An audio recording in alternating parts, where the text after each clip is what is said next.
Hello there, my good friends. Welcome to the Mythical Ireland Library and Live Irish Myths, episode number 331 this evening. Hello to all of you, no matter where you're watching around the world. Please do say hello and join in the conversation by commenting whether you're watching on YouTube or on the Mythical Ireland Facebook page. We're a very warm and friendly and welcoming bunch, I think you'll find. It has been a lovely, sunny and warm day here in Ireland. We're at last getting midsummer weather. Didn't get a lot of that last week, although for Tuesday's Newgrange Farm Archaeological Park and Newgrange Chamber tour, we had a fantastic day. And and then it rained the next day incessantly from the beginning of the day to the end of the day. So we really were very lucky. Anyway, I'm looking forward to seeing those of you who are booked in for Mythical Ireland's Summer Solstice Tour of Doubt, which is next Sunday afternoon at 3 p.m. At this point, I believe it is fully sold out. So thank you to everybody who is intending to attend an intending attendance. Anyway, tonight, a new set of stories from Lady Gregory's Complete Irish Mythology, which is actually 2 volumes in one, Gods and Fighting Men and Cuchulain of Muirthemne. Now, the Cuchulain of Muirthemne section I had intended to read, because a few people recently had requested that we read Cuchulain, and I was trying to find a version of that was out of copyright, so to speak. Now, we will be reading aspects of Cuchulain, but a lot of stories around that saga or epic pertaining to or belonging to what is called the Ulster Cycle of tales. So, this book was published in the early 1900s. So, I mean, we just finished Celtic Twilight, which was written between, I think, 1897 and 1902, that sort of time period. And I think this Cuchulain of Muirthemne was originally published around 1902. It has a foreword by W.B. Yeats. Yeats and Lady Gregory, of course, were good friends. Originally published as Cuchulain of Muirthemne in 1902 and Gods and Fighting Men published in 1904. And so let's get stuck in. But before I do that, I have to welcome you all, especially those who have commented first to comment tonight. Beating the Texans, unusually, is Brendan Byrne from Glendalough in the county of Wicklow, who says, "Good evening, everyone. I have escaped the castle and am back to haunt you." Were you imprisoned in Dublin Castle, Brendan? If that's the case, you're lucky to get out alive without your head ending up being impaled on a spike outside, as once upon a time used to happen. Mary Rouse, is it Rouse or Ruse? Rouse is saying hello from Indiana. Mary, I don't believe we've seen you before. You're very welcome to Live Irish Myths. Cade Mila Fáilte, 100,000 welcomes. Come in, make yourself comfortable, put your feet up, grab a cup of tea or something stronger if you wish, and enjoy our epic adventure into the storied past of ancient Ireland. Johnny Wilson, who generally says hello from Dallas, Texas, is this evening saying hello from Galway, Ireland, where it's 16 degrees and a light wind. Very nice. I'm sure you're enjoying that, Johnny. A little bit cooler than you used to, and a little bit more bearable, I'm sure. And anyway, enjoy your time in Ireland. I know you've been looking forward to it. And perhaps when you're over on this side, we might get a chance to hook up again. But enjoy the stay and enjoy Galway. By the way, it is right now 20 degrees Celsius here in Drogheda. Earlier, it hit a balmy 22, which we're very glad for after a recent spell of cooler and wetter weather. Rex Fortenberry is saying, "Greetings, Anthony and the great mighty Tua. I have this book as well and will be following along. I'm looking forward to it, especially the pronunciations. P.S. Damp and rainy day here in Louisiana. And I wonder, with that dampness and raininess, is there also a high humidity? But anyway, I'm glad you're able to read along and make sure to correct any mistakes that I make, because I'm sure I will. Ricky Russell is watching on YouTube, is saying greetings from Alabama. Again, another newcomer, I believe. Ricky, I'm not sure if we've welcomed you onto the stream before. If so, forgive me for forgetting.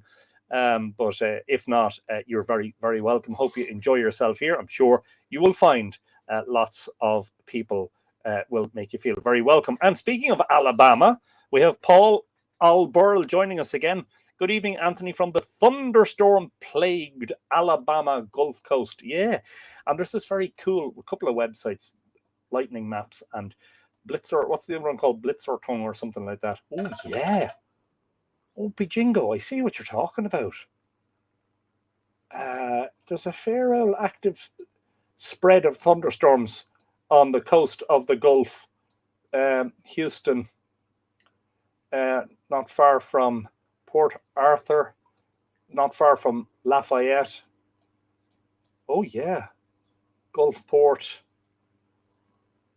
Is it Mobile? Mobile? Not far from Panama City. Oh, yeah. You're indeed not exaggerating when you talk about thunderstorms. Yeah. Yes, indeed. Okay. Yeah, busy old scene over there. Anyway, try and avoid the lightning and the thunder, and I hope you can enjoy the session all the same. Anne Scott Doherty is saying, gorgeous day here in Southern Oregon. Happy Monday, everyone. A very good afternoon to you, Anne, and to all our friends in the Pacific Northwest. A very, very good day to you. Clay Webster is saying, greetings from Texas. Got your letter in the post today. We'll write back soon. Brilliant stuff. Great. And thank you for your little contribution towards the brass band, Clay. I was out collecting for the band on Saturday, and it rained extremely heavily, and our collection would be down considerably as a result of the fact that nobody was out shopping as they would usually be. And I made an appeal for people to maybe throw a few quid online to help us. But there you are.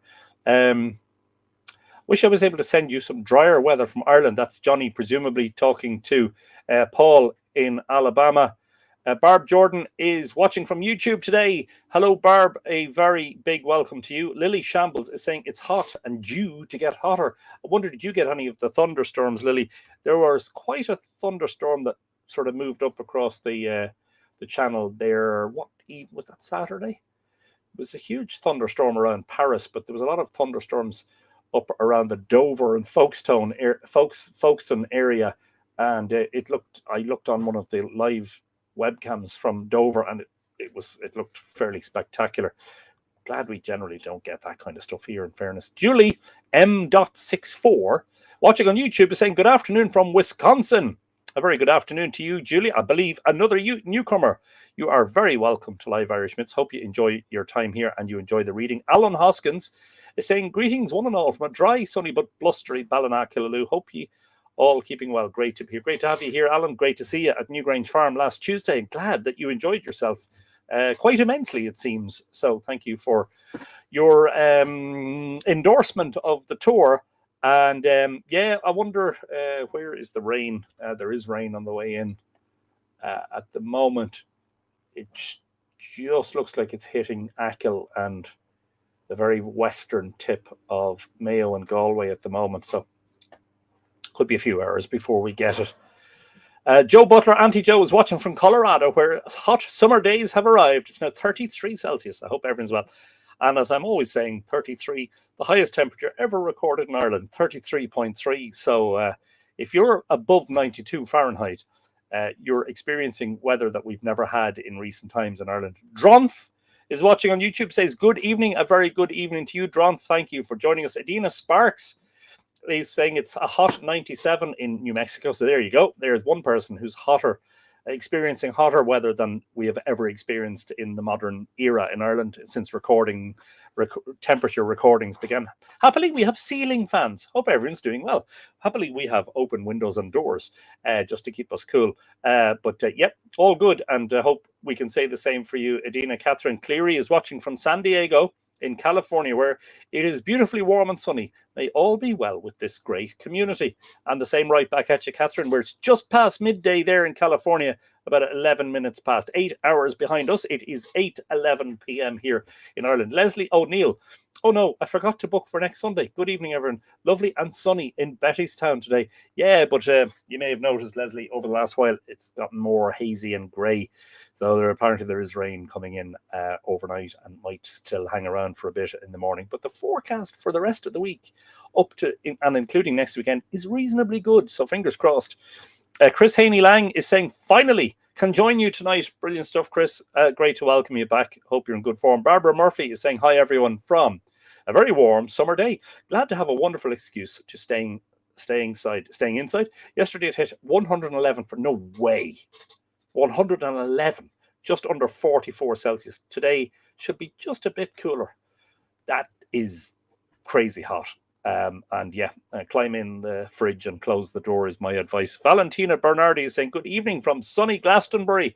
Glad to hear the sun is still shining there, Valentina. It is greying over here a bit now, although it's not dull, it's still relatively bright. But anyway, the rain is inevitably coming from the Atlantic. Kathy Maydeo is saying, hello, Mr. Anthony, and to a quick stop by to say hello. Real quick, I'm still in Bend, Oregon, and heading out with my sister for the day before I head home tomorrow. Have a blessed day all. Well, have a great day with your sister and tell her all about Live Irish Myths, and tell her that from next Monday she can join us as well. No pressure, but give her the hard sell, 24 here, due to get into the 30s by the weekend. Oh, wow. Nice. Very nice. It's that time of year, though. We are 5 days from the longest day now. 5 days from summer solstice. After which we won't even get into that discussion. Desiree Riley is saying, hello to all the Tua. I'm just popping in. I'm at work, but we'll catch up on the live stream later. Well, hello, and yes, concentrate on your work. And I'm surprised that more employers are not giving special dispensation to the Mythical Ireland Mythflix to allow them to watch the live stream, even while they're working. But have a good one, Desiree. We'll see you on the rerun later on. Enno Burns lost their heads. Enough, is it? Lost their heads in Dublin Castle, but it's the haunted Charleville Castle I escaped. Oh yes. I wonder, did you see or hear anything spooky while you were there? And I'm not talking about the price of food and stuff like that. Not in particular to Charleville Castle. Just that's the way it is in Ireland at the moment. It's expensive. Anne McCallum says, hello, Anton, and all the mighty too. I hope everyone is in good form. Lovely sunny day, 26 Celsius. Looking forward to today's episode as always. Brilliant stuff, Anne. You're very welcome. 4 degrees warmer than our warmest temperature today. So celebrate that, definitely. Dron says, had a thunderstorm tonight. Some of my trees jumped the shark. That sounds interesting. What does that involve exactly? Richard Burgess is saying, hello, everyone. A beautiful day here in the Catskills, about 23 Celsius with patches of sunshine. Taking a break from the garden to catch you all live. What a fabulous idea. And yeah, that sounds like a pretty close approximation to the weather we've been having today, Richard. Very Irish altogether. Yes, Daphne, Alabama is east across the bay from Mobile. Forgive me. I'm probably butchering the pronunciation of that. I just saw a YouTube video from the channel Garum about the town of Ballina. It was hilarious. Garum Noon is very funny. Yes, indeed. Pretty much everything he does is funny. Paddy Era Og is saying, evening tour from Scotland, where Cuchulain trained with Scahawk. Yes, indeed, Paddy Era Og. A very good evening to you. From Era to Alba. Anthony, I was watching your channel during COVID lockdown. It's been a while because of work since I caught alive. So Julie, you have been on before. Forgive me for not recognizing that fact, but welcome. Welcome back, if you like. We had short, sharp showers, says Lily, but storms down south. Apparently one night there was 30,000 lightning strikes on land and in the sea nearby. I would well believe it. That was one busy storm. Tuesday Thompson is wishing us all a happy Mythology Monday. Many happy returns to you, Tuesday, and indeed for joining us. Clay Webster reports 32.2 Celsius in Texas, and it's just preheating. High is forecast for 33.8. Definitely get the air conditioning on, Clay, I think. Wow. just a gentle reminder that if you're on here and not subbed or subscribed, would you mind, please? Thanks. Yes, indeed, Lily. Thank you. Do, if you're watching on YouTube, subscribe to the channel. You'll be notified of future live streams and video uploads. And give us a like and a share, because it all helps, spread the word, as it were. 22 in Glasgow. Central heating on, right enough. It's kind of typical, isn't it? In Ireland, I would often have seen, maybe not so much these days, but I certainly would have remembered as a youngster, even in the middle of summer, seeing houses with the smoke coming from the chimney, where people had older people just trying to keep warm. It's not, if you've spent enough time in Ireland, or you happen to live here, you'll know that it never gets, it's only very rarely in the year, maybe for a couple of weeks of the year, it gets uncomfortably hot. It gets uncomfortably warm, and you have the windows open, and you're doing your best to keep cool. But most of the time, it's somewhere between cold and cool. Marianne McElroy Uber is saying, good to be able to listen today. I'm also staying inside today. Arizona is usually very hot at this time of year, but I never get used to it. 109 today. Happy to be dreaming of old Ireland. That sounds very hot indeed. And of course, Arizona isn't it, known as being a very dry, arid and hot part of the States. Marianne, stay cool, and thank you for joining us. You're very welcome. The most haunted castle in Ireland. Lucky to escape, says Brendan. Wow, did you stay overnight? Helen Hurst-Chader is saying, greetings, Anthony and friends. Yes, indeed, Helen, many greetings to you also. They couldn't stand the weather forecasts on TV anymore and had given up resisting the weather. Yes, Rowan Grove is saying, hello from too warm Colorado. It really is that time of year. Do you remember back in the winter for us Northern Hemispherers? Of course, we had viewers from Australia and New Zealand over the course of the months, but it's not that long ago, really, isn't it not? Since we were all saying it's cold and it's damp and it's dark, and here we are in the middle of the summer now, and it's too warm. There's no keeping us happy at all. The smoke could have just been people cooking, says Lily. Jacqueline Kelly Adams is saying, sure, missed seeing you this trip, Anthony. I'm back home and missing Ireland already. Wow, that flew by, didn't it? I saw some of the pictures.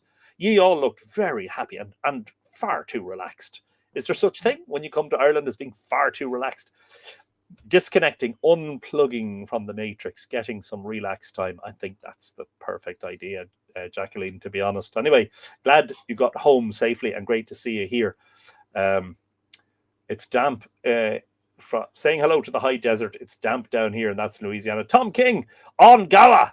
And hello there, Anthony, on the Mighty Two. A beautiful sunset here at the Forge of the Smooth Road. Solstice only a few days away. Hope all in good fettle. Enjoy story time. Look at the patina on that. I've been wearing this almost non-stop since I got it as a gift from Tom. You can buy your own one of these on the Mythical Ireland website, by the way. Good evening to you, Tom. Nice evening. The rain hasn't arrived, so, it's gotten a bit grayer as the evening went on, but yeah, all good. Right, I think I've reached the end. Well, I have reached the end of the comments. So, we will proceed. And we're beginning this week. So, the stories in this book are of varying length. What will inevitably happen is 1 week we'll have time to read a whole story. This week we might have time to read a story and a half, because the first one's only 4 pages. Some of the longer stories may take 2 or 3 episodes to read. So we'll get through it. We'll get through it, as we always do. And thank you all for your continued interest in learning about Irish myth, legend, and folklore. For me, it's always been a learning experience since January of 1999, when I began all this in earnest.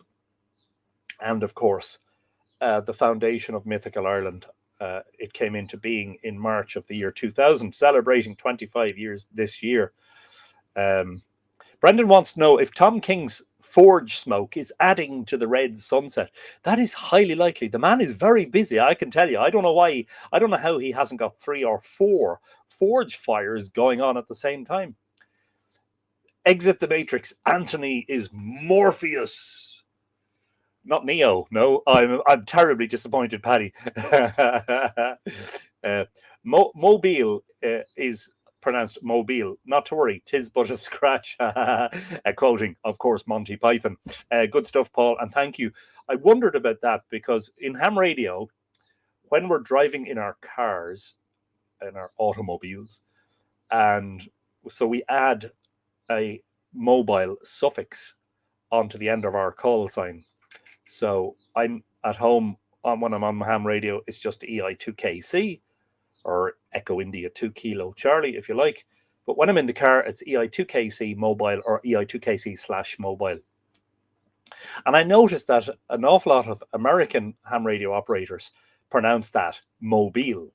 And I wonder, is that because they're so used to pronouncing that word mobile for the Mobile in Alabama? I'm just wondering, or is that just the way Americans pronounce it? Anyway, of course, many things are pronounced differently on either side of the Atlantic, and that is not at all meant to be taken as any sort of criticism, just an observation that the Americans say this is, Kilo November 6, Bravo November Sierra, stroke Mobile, whereas we say Echo India 2 Kilo Charlie, stroke Mobile.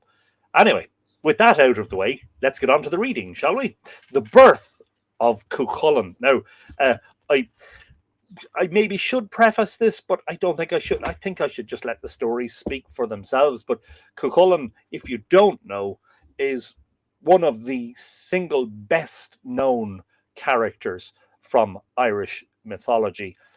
He is part of, or he is a major figure in a cluster of stories that is referred to by academic scholars as the Ulster Cycle, principally because a lot of the action takes place in the old kingdom of Ullaid, Ulaid in Irish, which is in modern times known as Ulster. Ulster and Northern Ireland, by the way, we've had this discussion before, are not the same thing. Northern Ireland is a country in its own right. It is part of the United Kingdom of Great Britain and Northern Ireland. Ulster is a province of Ireland that includes the 6 counties of Northern Ireland, plus 3 others, Donegal and Cavan and Monaghan. So there you go. Every day's a learning day, they say. But I'll not preface it too much, but suffice it to say that Cuchulain and his exploits are widely known and generally among the first things that people read about or watch a video about or hear a podcast about when they come to begin an exploration of Irish mythology. It's very, very difficult. It's a little bit like the Iliad or the Odyssey. It's very difficult, even as somebody who knows nothing about classical mythology, it's very difficult to pick up a book or watch a video about classical mythology without hearing about Homer and the Iliad or Virgil and the Aeneid and the Odyssey, which was also Homer. So he's a very, very major figure for reasons that I hope will become clear as we read the various stories associated with him. So Bravo Johnny is saying Lou would kick his arse, but Lou is his supernatural father. So he probably would if he was being naughty. Yes, indeed. And I'm just wondering whether the version of the bulls, the central tale that is known as Toynbee Cuilnge, is featured in this. It is one of the much longer chapters that is called... Apologies, I'm looking for the index, which is called The Two Bulls. Yeah. No, not The Two Bulls. The War for the Bull of Cuilnge. Anyway, look, we'll get there. Not tonight. But anyway, a hound, if I remember correctly. Yes, indeed, Chris Summers, you do remember correctly. Cuchulain, the Hound of Cullen. Again, we'll hopefully get to that and explain more where he gets his name from. Brendan Burns suggests that Cuchulain was the Irish William Wallace. Probably not a bad comparison. It has to be asked, of course, how real or how much of the stories of Cuchulain were real, as it were, based on real historical events, and how much is mythology. And I suppose that's That's for you to decide when we get to the end of it, which will be in lots and lots of episodes time. We'll probably break next Monday. I know we've only started. We'll probably will take a break to devote an episode to summer solstice, even though Monday is technically St. John's Eve. But that's important too. Summer solstice officially on Saturday, but as you know from all of my discussions about solstices, the standing still sun, the sun rises and sets in the same place for several days in a row. So although Saturday's technically speaking summer solstice, Sunday and Monday there'll be no difference in the length of the day. In the time long ago, Conchobar. Now, Conchobar could be pronounced Connor, son of Ness, Connor MacNessa, Conchobar, or Crohor. I propose to use the pronunciation Conchobar.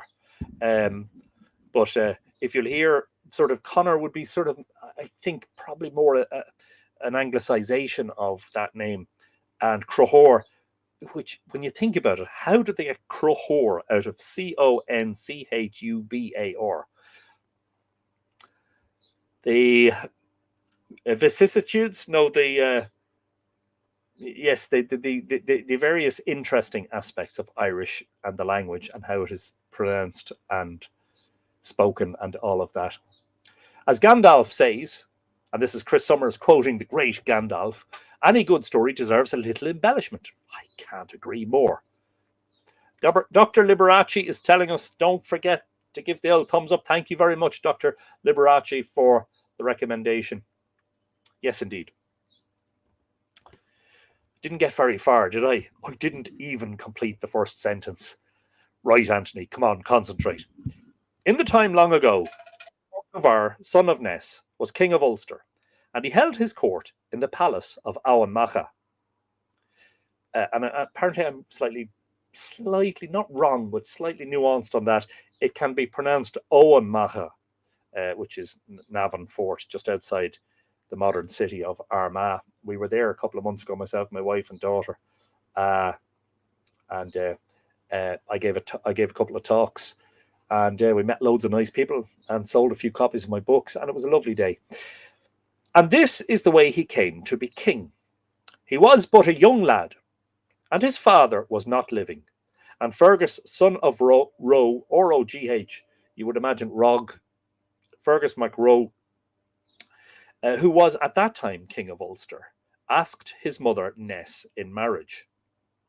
Now Ness, that was at one time the quietest and kindest of the women of Ireland, had got to be unkind and treacherous because of an unkindness that had been done to her, and she planned to get the kingdom away from Fergus for her own son.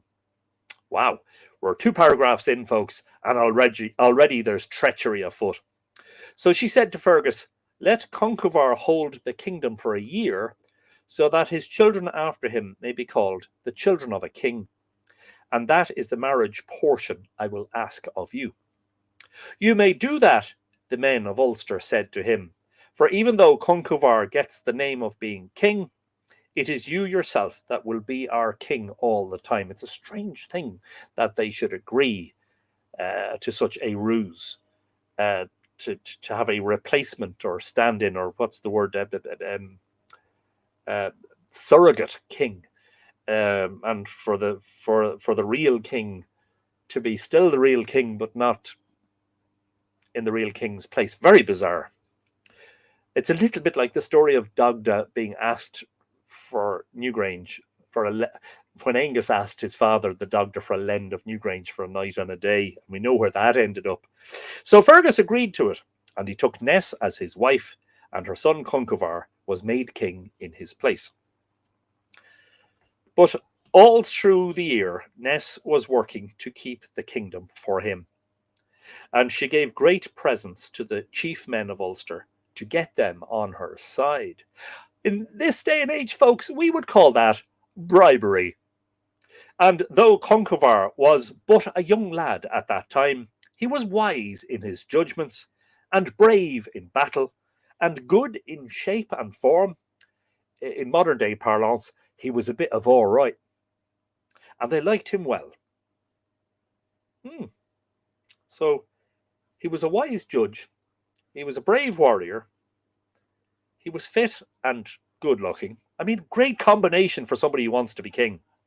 And at the end of the year, when Fergus asked to have the kingship back again, they consulted together, and it is what they agreed. Now, sometimes you will see phrases that in English that you're not used to hearing, and it is what they agreed. You would say, why doesn't it say, and this is what they agreed? So Lady Gregory does have a tendency to try to literally translate some of the passages straight from Irish into English. And it's a little bit like what we were saying recently. I know I'm going down another rabbit hole here, so forgive me. Rabbit holes galore, folks. That's what we offer you. That's what we promise you here on Live Irish Myths. It's a little bit like when we say, were we talking recently about, the way Irish people would say, I've just been to the shop, which is a very English way of saying, I've just been to the shop. But in Ireland, we would say, I'm after being in the shop. And when you think about that, if you said that to somebody, in various parts of Britain who'd never, been to Ireland and wasn't used to hearing it like that, they'd be going, what's he saying? And the same, I suppose, if we went to America, that various people in America, if we said that, I'm after being in the store, an American would look at you and go, what the hell is he on about? Can we translate that? So when she says, and it is what they agreed, that is probably a more literal translation into English, a more literal rendering into English of what's there in Irish. That Conchobar was to keep it. And they said, it is little Fergus thinks about this, when he was so ready to give up his rule for us over a year, and let Conchobar keep the kingship, they said, and let Fergus keep the wife he has got.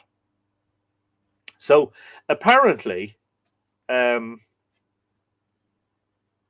chief men of Ulster weren't happy about the fact that Conchobar was willing to relinquish the kingship even for a year. And so their attitude was, well, let Conchobar keep the kingship and let Fergus keep the wife that he has got.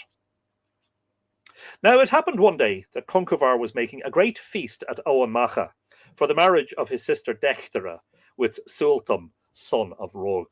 Now, it's spelled differently here. R-O-I-G, Roy. I think that's how it's pronounced, Roy. R-O-I-G-H would be pronounced like the name R-O-Y. So we would regularly see that rendered in Irish, Sultan Mac Roy. But Sultan, son of Roy, that's what Mac means. As in all those names with Mac in them, McKenna, MacDonald, and McMahon, son of. And at the feast, Dechtere was thirsty, and they gave her a cup of wine, and she was drinking it. And as she was drinking it, a mayfly flew into the cup, and she drank it down with the wine. Waiter, there's a mayfly in my wine. To which the waiter answers, don't complain, or everybody'll want one. And presently she went into her sunny parlour, and her 50 maidens along with her, and she fell into a deep sleep. And in her sleep, so somebody in the comments mentioned Lou. Here we go. First page of the book. And in her sleep, Lou of the long hand appeared to her. Lou Love Fada, one of his many epithets. Lou Samil Dornach, Lou MacEthlin. And he said, it is myself, was the mayfly, that came to you in the cup. And it is with me you must come away now, and your 50 maidens along with you. And he put on them the appearance of a flock of birds, and they went with him southward till they came to Brú-na-Bóinne, the dwelling place of the Sidhe.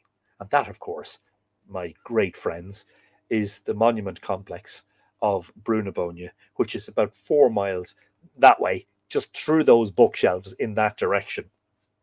The great monuments of Newgrange and Nouth and Douth. And no one at Owen Macha could get tale or tidings of them, or know where they had gone, or what had happened to them. And it reminds me of another story in which, in Tuchmar Gitaen, which we have read, in which the king's wife gets pregnant because she drinks a fly that has fallen into her wine goblet, or her wine glass, or her wine cup would probably be a better description. And well, sure, ladies and gentlemen, perhaps, I don't know, but perhaps there was an element of this, that when young children in the distant past asked their parents, where do babies come from? That the equivalent of the modern day birds and bees conversation that many a parent has had with their child at some point in their life was, well, do you ever hear the story of Dechtere and Lou Lawfada, and how she drank a fly in her wine? Well, that's how she got pregnant. And then lots of little wee kiddies would be going around confused, going, is that how it happens? Wow. Well, I suppose I better avoid, you know, drinking flies that are in my soup or in my wine. It was about a year after that time. There was another feast in Awan. I'm going to pronounce it Awan Macha. Oh, it's like, it's not quite Owen, but it's less. The way I've been pronouncing it for years is Awan. But when I was up there, I was told it is a little bit more like, oh, or maybe I should just say Owen Macha.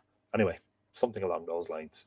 Pardon me, but I'm going to just check the comments, because I see Mavanwe Millward has entered the arena, has entered the lecture theatre, much to the chagrin of her fellow students, who she has much disturbed from their sleep.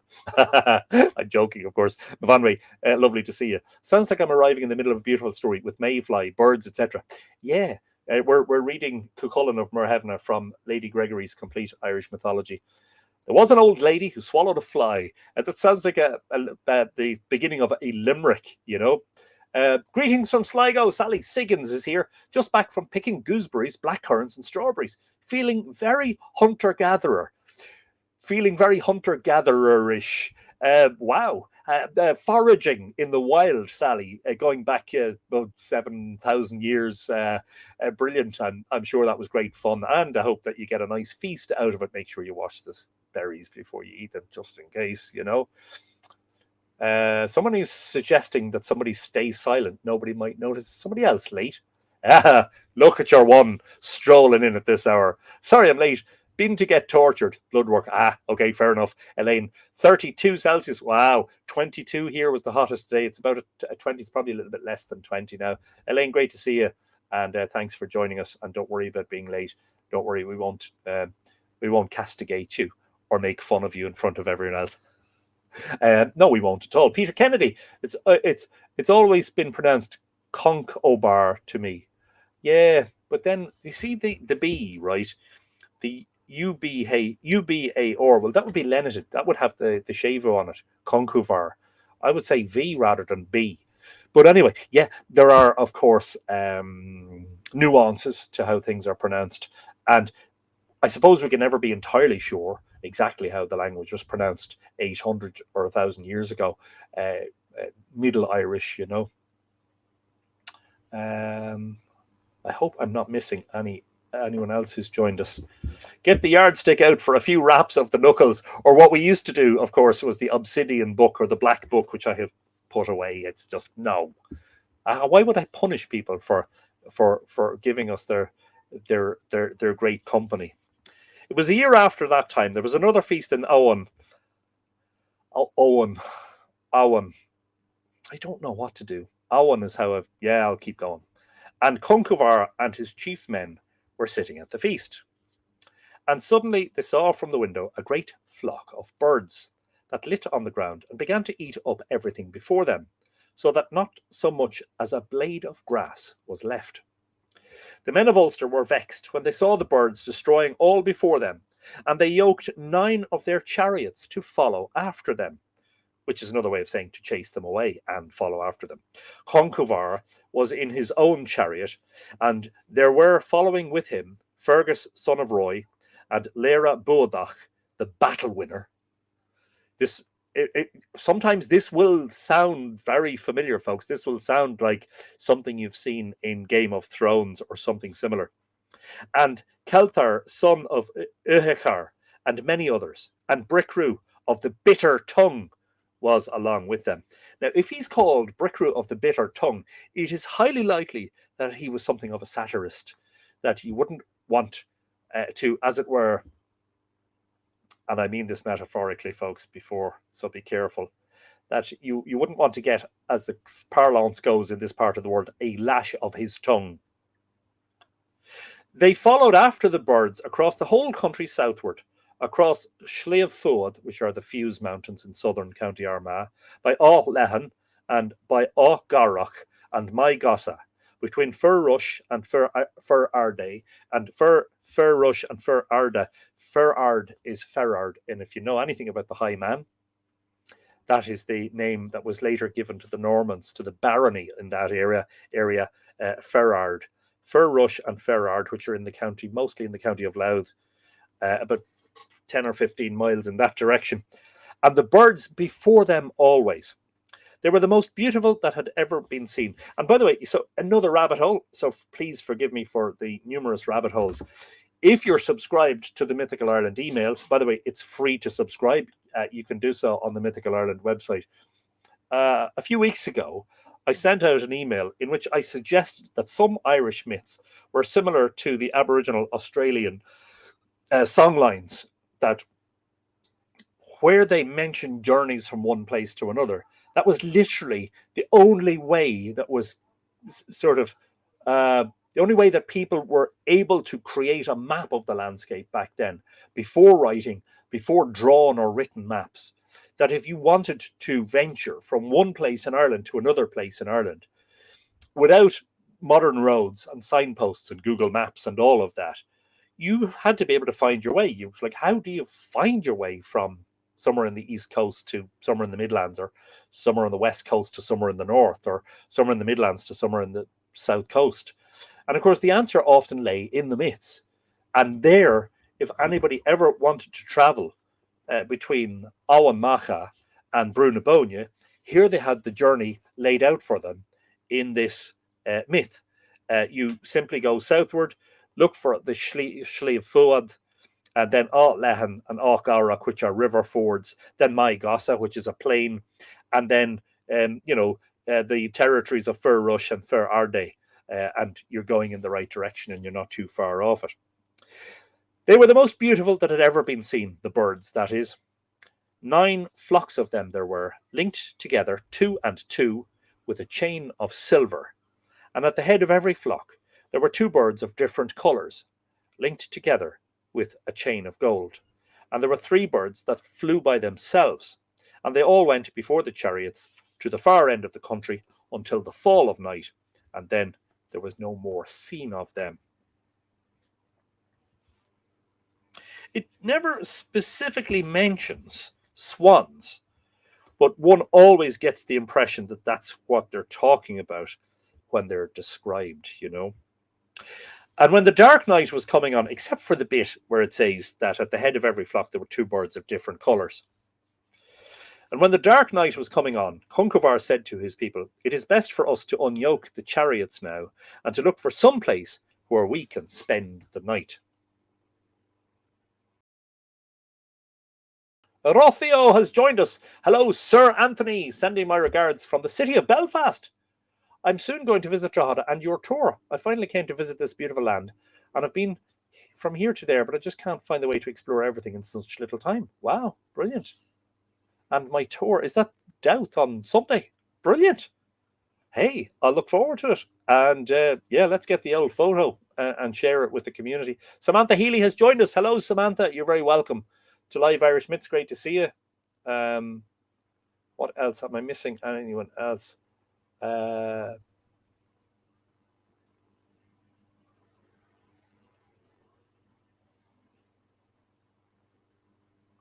Carol Barrett. It's been a while since I've joined you on Mythflix.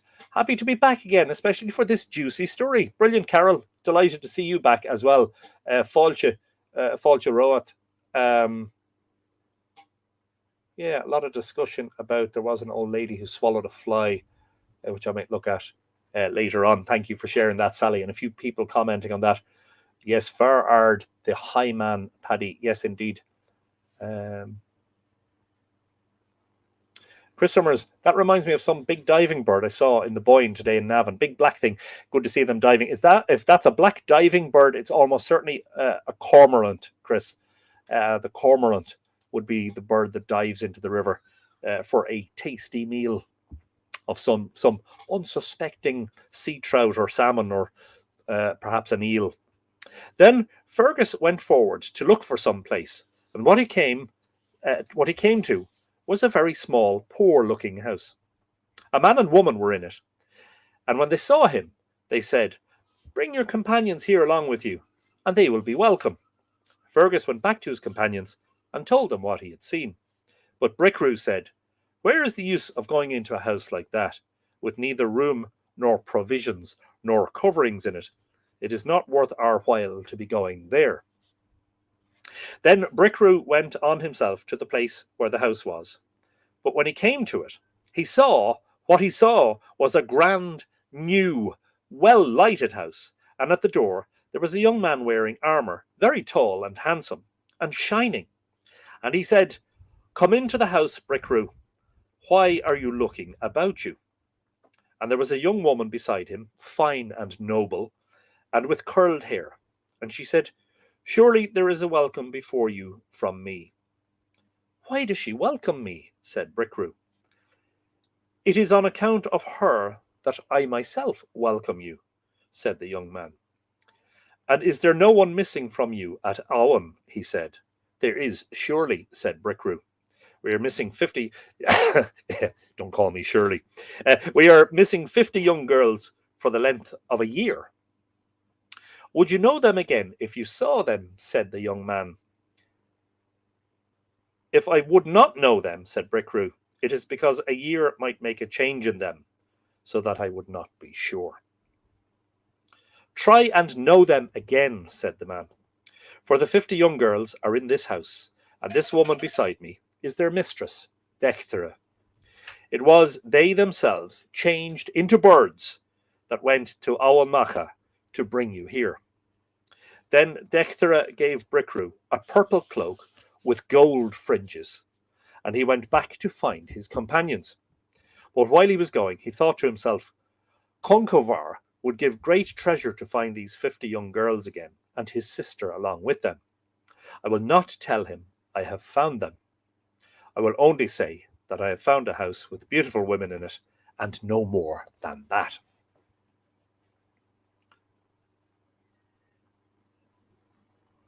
When Conchobar saw Brickroo, he asked news of him. "What news do you bring back with you, Brickroo?" he said. "I came to a fine, well-lighted house," said Brickroo. "I saw a queen, noble, kind, with royal looks, with curled hair. I saw a troop of women, beautiful, well-dressed. I saw the man of the house, tall and open-handed and shining." "Let us go there for the night," said Conchobar. So they brought their chariots and their horses and their arms. They left their legs behind, and not that kind of arms, Anthony. I know, it's dad humour, right? And they were hardly in the house when every sort of food and drink, some they knew and some they did not know, so tacos presumably, was put before them. Chili con carne, vindaloo, so that they never spent a better night. And when they had eaten and drunk and began to be satisfied, Conchobar said to the young man, "Where is the mistress of the house, that she does not come to bid us welcome?" "You cannot see her tonight," said he, "for she is in the pains of childbirth." By the way, that's a fairly major detail that Brickroo left out when he was describing this beautiful young lady to Conchobar. It's like, he saw that she was noble, he saw that she had curly hair, he saw, that she had royal looks and all of that, and she was kind. Didn't notice that she had a big swollen belly on her. But anyway, maybe. Elaine Dent Lingenfelter, why are you saying I must be invisible? I said hello already. Or is that not what you're talking about? Forgive me if I've jumped the gun on that one. So they rested there the night, and in the morning Conchobar was the first to rise up. But he saw no more of the man of the house, and what he heard was the cry of a child. And he went to the room it came from, and there he saw Dechtere and her maidens about her, and a young child beside her. And she bade Conchobar welcome, and she told him all that had happened here, and that she had called him there to bring herself and the child back to Awan Macha. And Conchobar said, "It is well you have done by me, Dechtere. You gave food to me and my people, and now you have given us this good gift. And let our sister Fincoim bring up the child," he said. "No, it is not for her to bring him up. It is for me," said Shennecha, son of Ailill, chief judge and chief poet of Ulster. "For I am skilled, I am good in disputes, I am not forgetful. I speak before any one at all in the presence of the king. I will watch over what he says. I will give judgment in the quarrels of kings. I am judge of the men of Ulster. No one has a right to dispute my claim, but only Conchobar." "If the child is given to me to bring up," said Bly, the distributor, "he will not suffer from want of care or from forgetfulness. It is my messages that do the will of Conchobar. I call up the fighting men from all Ireland. I am well able to provide for them for a week or even for 10 days. I settle their business and their disputes. I support their honour. I get satisfaction for their insults." That's brilliant. Brendan's reply to Elaine saying she must be invisible. Sorry, who said that? Elaine, please come in. You're very, very welcome. Taras Joch. Sí séas, agus ná bé a caint. Anwyl Cadagum Dulgaji and Letter Small Shade Hole, Moonshore. Brickrew is apparently, according to Paddy Era Og, where Tolkien got the idea for Grima Wormtongue. Wow. "You think too much of yourself," said Fergus. "It is I that will bring up the child. I am strong. I have knowledge. I am the king's messenger. No one can stand up against me in honour or riches. I am hardened to war and battles. I am a good craftsman. I am worthy to bring up a child. I am the protector of all the unhappy. The strong are afraid of me. I am the helper of the weak." So there's a lot of men fighting for the right to bring up the child here, or to be involved in the child's upbringing. Let's see how this goes. "If you will listen to me at last, now you are quiet," said Amergin.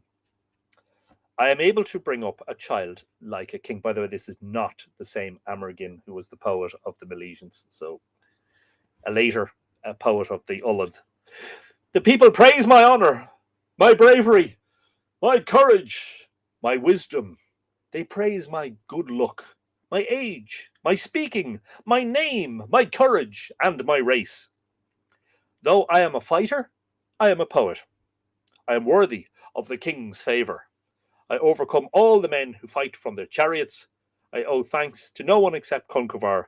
I obey no one but the king." So what this actually sounds like is one of those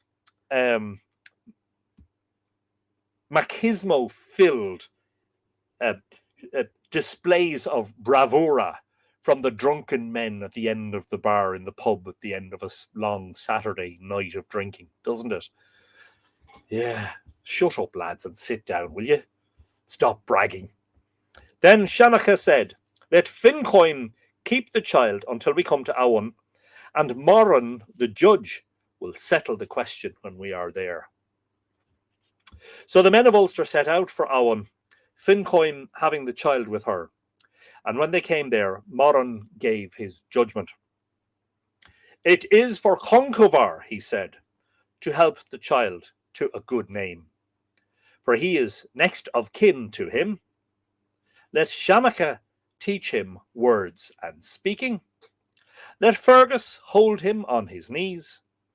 Let Amergin be his tutor." And he said, "This child will be praised by all, by chariot drivers and fighters, by kings and by wise men. He shall be loved by many men. He will avenge all your wrongs. He will defend your fords. He will fight all your battles.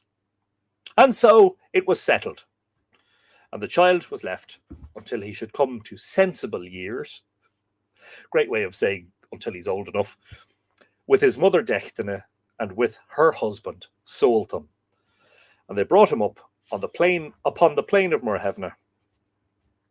And the name he was known by was Satanta, son of Soltham.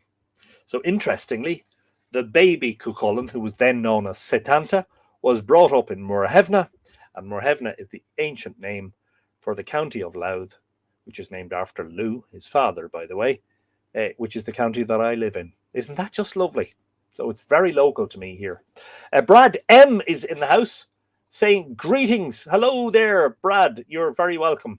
And Mark Gordon has also joined us from Iowa. Mark, is it? Yes, indeed. Hello, hello, hello. Whose comment was that? Yeah, Chris Summers. That's some CV. I know, right? It's like, please, peasantry, allow me to boast about myself and, display a rather revolting or a rather stomach-churning egotism here for the next few minutes while I tell you all why I should be the one to bring up the child. Anyway, the judgment of Moran seems to have been very sensible, He should be brought up by Conchobar and Dectine and Soltham, with the others taking roles in his upbringing. Hey, who knew that common sense could prevail, huh? Magical blessings indeed, Brad. Thank you very much. Same, many happy returns. We will stray into the second story. I don't know how much of it we'll get to read. We definitely won't get to read the whole lot of it tonight. But it is called The Boyhood Deeds, or The Boy Deeds of Cuchulain. It chanced one day, when Satanta was about 7 years old, that he heard some of the people of his mother's house talking about King Conchobar's court at Auanmacha, and of the sons of kings and nobles that lived there, and that spent a great part of their time at games and at hurling. Sounds wonderful, doesn't it? Let me go and play with them there, he said to his mother. It is too soon for you to do that, she said, but wait till such time as you're able to travel so far, until I can put you in charge of someone going to the court that will put you under Conchobar's protection. I think I'm going to sneeze, pardon me. False alarm. It's still there. It's still tickling my nose. I was 95% of the way there to a big sneeze, and then just at the last, it dissipated. It would be too long for me to wait for that, he said, typical impatient youngster. But I will go there by myself if you will tell me the road. And here we go, myths as maps. It is too far for you, said Dectine, for it is beyond Sliabh Fuad, Auanmacha is. Is it east or west of Sliabh Fuad? Now, of course, remember, they're now in Muirthemne, which is south of Sliabh Fuad. So to get to Auanmacha, they would have to retrace the steps of the birds when Dectine and the women originally flew from Auanmacha southward to Brunabonia. Is it east or west of Sliabh Fuad? He asked. And when she had answered him that, he set out there and then, and nothing with him but his hurling stick, and his silver ball, and his little dart and spear. And to shorten the road for himself, he would give a blow to the ball and drive it from him, and then he would throw his hurling stick after it, and the dart after that again, and he would make a run and catch them all in his hand before one of them would have reached the ground. Quite a talented 7-year-old, I think you'll agree. So he should appear on Ireland's Got Talent, if there's such a programme. I'm not even sure whether there is or not. So he went on until he came to the lawn at Auanmacha, and there he saw 3 50s of king's sons hurling and learning feats of war, which is kind of what modern hurling is, really. There's sort of sport involved and hitting a ball around the place, but it's also a form of warfare. If any of you have ever watched hurling in Ireland, you'll know exactly what I'm talking about. He went in among them, and when the ball came near him, he got it between his feet and drove it along in spite of them, till he had sent it beyond the goal. There was great surprise and anger on them when they saw what he had done, And Folomon, King Conchobar's son, that was chief among them, cried out to them to come together and drive out this stranger and make an end of him. For he has no right, he said, to come into our game without asking leave, and without putting his life under our protection.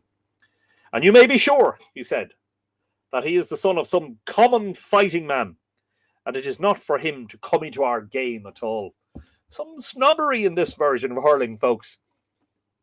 Jennifer is telling us that she just harvested some nettle yesterday just in time because they're about to flower. Wow, brilliant. And of course, nettle soup or nettle tea is a very good antihistamine, I believe, and has many other benefits. Yes, indeed. With that, they made an attack on him. Imagine all these men ganging up against a 7-year-old. And and began to throw their hurling sticks at him, and their balls and darts. But he escaped them all, and then he rushed at them, and began to throw some of them to the ground. You can imagine the puzzled look on some of their faces. It's going to be a little bit on the quizzical side. Fergus came out just then from the palace, and when he saw what a good defence the little lad was making, he brought him into where Conchobar was playing chess, or ficil, which is the Irish equivalent, and told him all that had happened. Not equivalent. They may have been two very different games, but ficil involved a board with squares on it and moving pieces around. A little bit like chess. We shouldn't always compare Irish things to things in the English world. Always understand that these Irish things are not versions of that they could have arisen and probably did of their own volition, as it were. This is no gentle game you have been playing, he said. It is on themselves the fault is, said the boy. I came as a stranger, and I did not get a stranger's welcome. You did not know then, said Conchobar, that no one can play among the boy troop of Awan unless he gets their leave and their protection. I did not know that, or would have asked it of them, he said. What is your name and your family, said Conchobar. My name is Satanta, son of Sualtam and of Dechtere, he said. When Conchobar knew that he was his sister's son, he gave him a great welcome, and he bade the boy troop to let him go safe among them. That is a typo, I believe, folks. Yes, an error in the proofreading. He bade the boy troop to let him go safe among them. We will do that, they said. But when they went out to play, Satanta began to break through them and to overthrow them, so that they could not stand against him. What are you wanting of them now? Said Conchobar. I swear by the gods my people swear by. Fascinating. I always loved that phrase. Instead of just plainly saying, I swear by my gods, Conchobar says, no, the boy, should I say, this is Satanta. Instead of saying, I swear by my gods, he says, I swear by the gods my people swear by, said the boy. I will not lighten my hand of them till they have come under my protection, the same way I have come under theirs. Wow. He's quite a cheeky little rascal in a way, isn't he? Then they all agreed to give in to this, and Satanta stayed in the king's house at Awanmacha, and all the chief men of Ulster had a hand in bringing him up. Wow. There was a great smith in Ulster of the name of Cuchulain, who made a feast at that time for Conchobar and for his people. When Conchobar was setting out to the feast, he passed by the lawn where the boy troop were at their games, and he watched them a while, and he saw how the son of Dechtere was winning the goal from them all. That little lad will serve Ulster yet, said Conchobar. And call him to me now, he said, and let him come with me to the smith's feast. I cannot go with you now, said Satanta, when they had called to him, for these boys have not had enough of play yet. I'm sure they'd had quite enough of him. It would be too long for me to wait for you, said the king. There is no need for you to wait. I will follow the track of the chariots, said Satanta. Apparently he's still 7 years old, or maybe he's older now at this point in the story. Hurling versus Aussie rules. Not sure which is the most dangerous, says Lily. Yeah, they both kind of resemble warfare at times, you know. Jennifer from Maine is watching. Yes. Oh, yes. That's Jennifer who harvested some nettle. Yes. Brilliant stuff. Brenda doesn't remember this story from his school days. It's one of the few Irish myths I was actually taught in school. The House Satanta. Actually, the next part of the story is the critical part, so I better not spoil it for those who haven't heard it. Peter loves Lady Gregory's way of storytelling. I can't disagree with you. I really like it myself. So Conchobar went on to the smith's house, and there was a welcome before him, and fresh rushes were laid down, and there were poems and songs and recitals of laws, and the feast was brought in, and they began to be merry.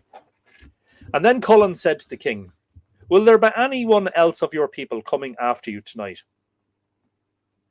"There will not," said Conchobar, for he forgot that he had told the little lad to follow him. "But why do you ask me that?" he said. "I have a great fierce hound," said the smith, "and when I take the chain off him, he lets no one come into the district with himself, and they will obey no one, and he will obey no one but myself, and he has in him the strength of 100. "Loose him out," said Conchobar, "until he keeps a watch on the place." So Cullen loosed him out, and the dog made a course round the whole district. And then he came back to the place where he used to lie and watch the house. And everyone was in dread of him. He was so fierce, and so cruel, and so savage.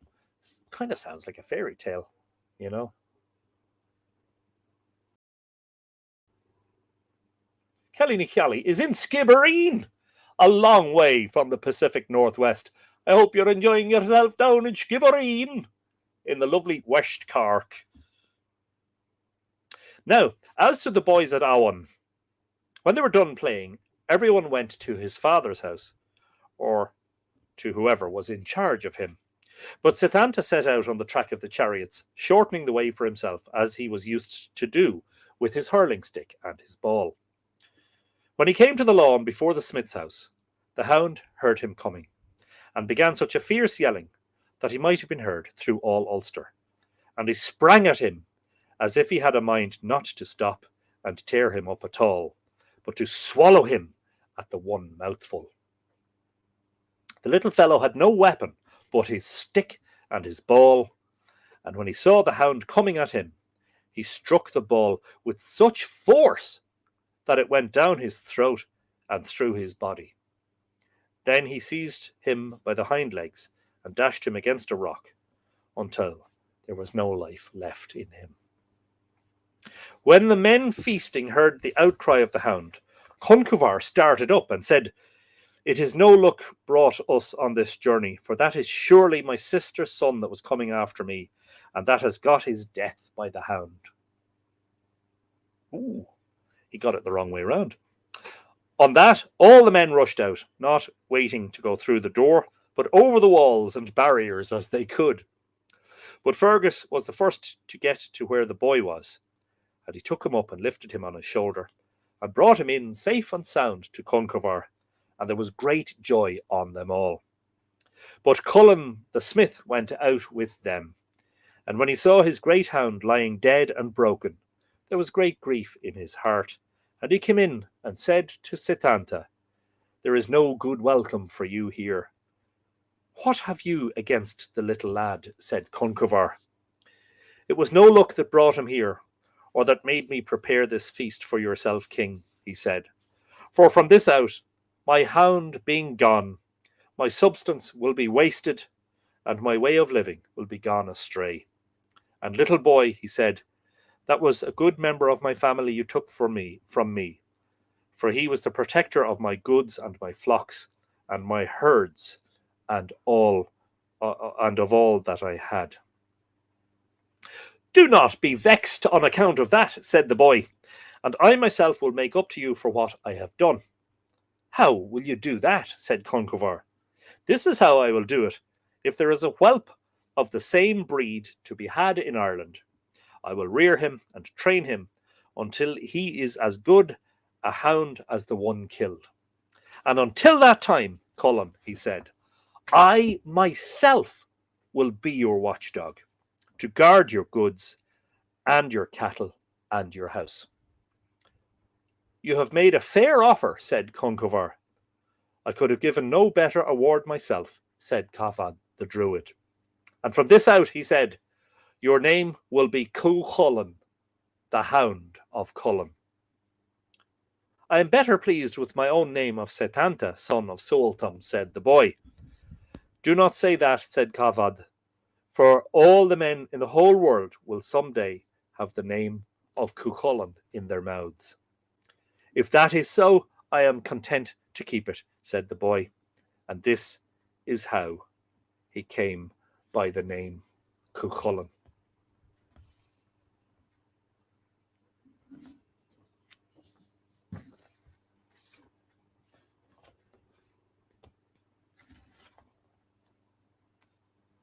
Mm-hmm. Yes. Sinead. Well, that's it for now. Yes. Now, I have a feeling we read some of that before in a long ago episode, but because we're going to continue to read a significant portion of what's to come, some of you have already know this story anyway. Some of you don't. Oh, there's Ivania Lee saying, Gia Eve, Marina Mighty Tua from Mighty Waikato, Aotearoa. Good morning to you, Ivania. Happy Tuesday from, I think, everyone else who's here, I think, is still in Monday. Some of us in Monday evening, where the light is, the sun is still above the horizon anyway, at 12 minutes past 9 at night. And some earlier in the day, those watching from the States and Canada. And we have some of the Americans, North and South, currently in Ireland. And some of them who were in Ireland have gone home again. Don't forget to hit the thumbs up button, says Julie. Thank you indeed, Julie. Yet the Ulster Cycle, Toynbo Coolingha. More human than hound, says Bravo Johnny. Cherry and almond loaf ready if anyone wants a piece. It's a 2-pounder. So if I use a mandolin, we may be able to share. Wow, what an offer. How do I get to where you are in a hurry? Ryanair, no, because it's going to take hours. Well, if only, but someday we'll get the chance. We'll have a Tua feast together around a big table, and we'll get to do it for real. Yeah, and as Alan rightly points out, no wonder a good story is always worth telling again. And of course, it has to have been the case that in the era in which these stories were being told orally, remember, they have to have been heard often. It's not the sort of thing that the king or his retinue or somebody would say, no, we've heard that one before. We don't want to hear that one again.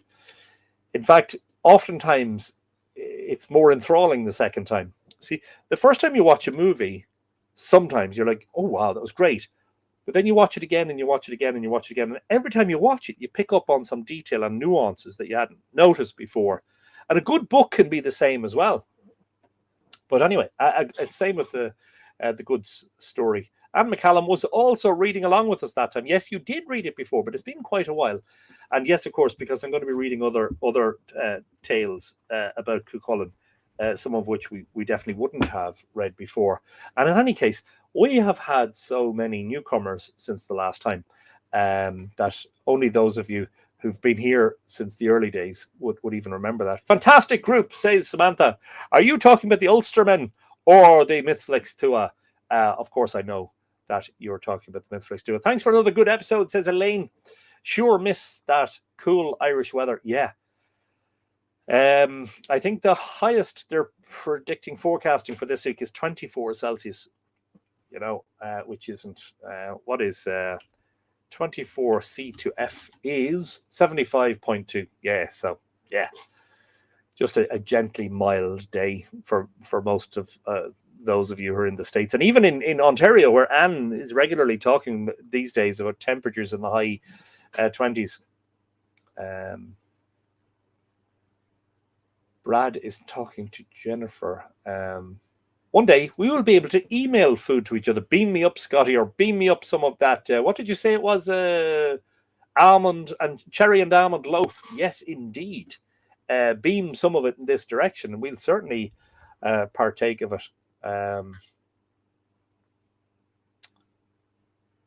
Why were they afraid of that? Who were they afraid of that they kept such a hound for protection? A good question, actually. I thought these were all the fearsome warriors. And, excuse me. Oh, I did sneeze this time. All the fearsome warriors and strong men of Ulster. And yet, as you rightly point out, Julie, they were still afraid because, or was it just Cullen who protected his own home patch, Brian M says, Anthony, you've mentioned the earlier music episodes a few times since. Just wanted you to know it was the harp, which told me that Kezair's name comes from Clarsair, the harper. Kezair and Clarsair, the harper. Yeah, so Mencrot. Clarsair, yeah, don't know. Harper, yeah. Sorry, I'm mumbling here. Just thinking to myself, Brian. Ignore me. Lots going on. Lots rattling around inside there.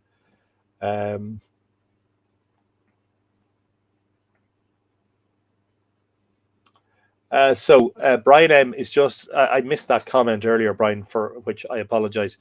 Long-time listener, first-time caller. Brilliant stuff, Brian. You are very, very welcome. I wonder what part of the world you are watching from.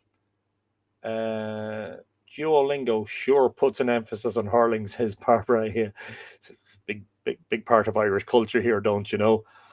Playing ball and what was it the Sky commentator said first time a Sky TV commentator who I think was British was watching Irish hurling said it was like a cross between hockey and murder,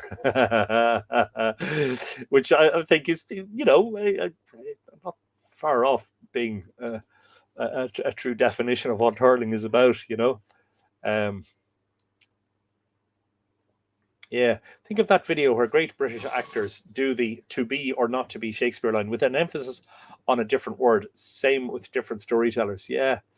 And sometimes an emphasis on a different syllable.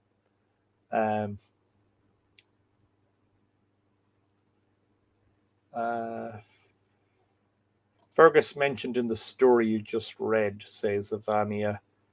Is there a connection to Carrickfergus, Knockfergus? Actually, not quite sure of the origin of Carrickfergus, but it definitely sounds like the Rock of Fergus. And I wonder, somebody here may be in a better position, somebody who knows a little bit more of the history might be able to answer that. Why eat cowslips, asks Bravo Johnny. I don't know. And that comes to my usual reminder to please, if you can, support Mythical Ireland by becoming a patron. And it's very easy to become a free patron, but just remember that if you're willing to become a subscribing or paying patron, you will get access to lots of stuff that is shared first and foremost with patrons. So, for instance, I need to take a drink. The Bronze Age patrons have been enjoying in the past few days the latest Mythical Ireland podcast, which is mostly about Newgrange and Midsummer and was recorded at Newgrange a few evenings ago.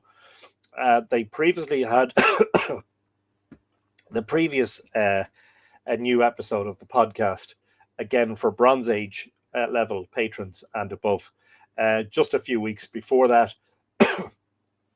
Excuse me, my throat is suddenly gone dry, and I may need presently to get myself a sucky sweet or a lozenge. The previous one, the subject was crop marks, weather, and drones. Yes, indeed. What bin tonight, please, Anthony? We used to have the same, but since black bins for us, Lily, waste bins, as it were. Brian, catching you in New Hampshire at the other end of the mountains on kayak-shaped. Wow, yes, of course. Well, a very good afternoon to you, Brian. Thanks for joining us. Please do drop in for future episodes.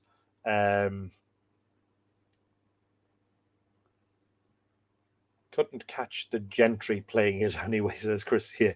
Well, I suspect some of the gentry would have looked upon it and gone, "Oh my God, what are they doing to each other? They're killing each other out there." And of course, the lads just walk off the hurling pitch, going, patting each other on the back, saying, "Yeah, that was a great game. Let's go to the pub now and have a few drinks." Yeah, brilliant stuff. Brendan says, we borrowed hurling from the Aztecs, but decided not to include the head removal sometimes. Is that true? I don't know. Not familiar enough with the history of, or the claimed history of hurling. Lynn Murphy has joined us at the last. Good evening, Ms. Murphy. As we approach the end of the episode, precipitation is bringing the food from another dimension, says Brad. Yeah, perhaps, Lily, if you throw little pieces of the, what did you say it was? Something and something. Oh, I forget already. Pardon me. Cherry and almond loaf into the air. Perhaps it will come down upon us in the rainfall, and we just stand there with our mouths open, catching the rain and the food. No, sorry. Brad, brilliant idea in principle, but in reality, could we guarantee that the food would still be fresh and uncontaminated when it came back down? Yeah, definitely beam it over to me if you can. Okay. Well, I'm very sorry to those who have yet replay Lynn exactly. So as soon as I finish, not to forget to mention to the newcomers that literally as soon as I finish the episode, the live stream will then become a video on the Mythical Ireland YouTube channel. Should be available to watch fairly immediately as soon as we finish, if not within a minute or two. So if you've missed the beginning or most of it or all of it, and you've only just joined us, feel free to go back and rewatch.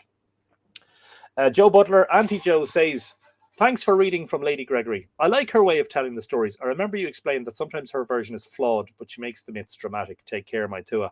Yeah, I'm not quite sure how flawed, to be honest. I know a lot of people like them, as I do too, Gaels and Aztec are related via the Indo-Europeans. That I did not know. I need to read more about that. That sounds like a rabbit hole that I'm really interested in. Enjoy the rest of the day, evening, and you too also. And of course, for us, it's the kind of towards the end of the day. But for a lot of you, it's the middle of the day. You've got a whole half a day ahead of you. Thank you, Helen. Indeed, you're very welcome, and happy solstice forthcoming to you all. Hopefully, fastest game in the world, says Brendan. Yeah, it's mad to watch too. I tried to play it when I was in school, but I was no good. I was no good at sports in general. Cowslip, Nettle Tea, you're welcome. Yes, indeed. Yes. Don't forget to join us next week, by the way. Same time, same bat channel. Next week's episode will most likely to be mostly given over to summer solstice and St. John's Eve and the longest days of the year and the significance of that. And anyway, right. Have a fabulous time. I'm going to put the bins out, and I hope to see you all next week. Thanks for watching. All that remains for me to say at this stage, apart from please become a patron, is Ikawa Kolosov. Slán go fóill. Sign up for the email newsletter on the Mythical Ireland website, mythicalireland.com, for free. And most importantly, Tog go bugay, which means take it easy.